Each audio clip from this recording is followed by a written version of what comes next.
sa ating lahat. It's November 23 and today ito po ang birthday ng ating kapatid na walang iba kundi si Joey Bunso or Joey Rocamora. Ewan ko kung tamang pronunciation ko.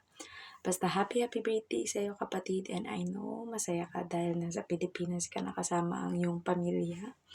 At narito lang si Ate Len, laging susuporta sa iyo. Pasensya na, may ilang buwan ako na hindi naging sobrang active sa YT dahil nga alam mo na sa nangyari sa aking sitwasyon. But anyway, syempre hindi natin makakalimutan ng birthday mo dahil ka-birthday ka ng aking pamangkin na si Jen Elisha.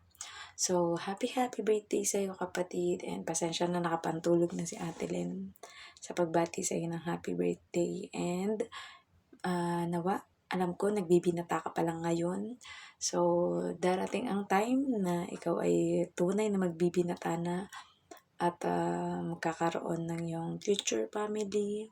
So, ang prayer ko sa iyo is that good health, long life, many more blessings to come, and kung kailangan mo ng advice sa buhay at sa love life, ayan, narito lang si ate para magbigay sa iyo ng advice. So, happy birthday ulit kapatid na Joey Bunso, and enjoy your day. Ayan, pasensya na, gabi na ako nakagawa ng pagbati dahil alam mo na, medyo busy ang iyong ate sa trabaho, sa panibagong amo. So, ingat lagi and God bless. Ayan, have a nice day and God bless us all. I love you all from the bottom of my heart. And may bang balon ng God bless all. Mama, chup chup, bye bye.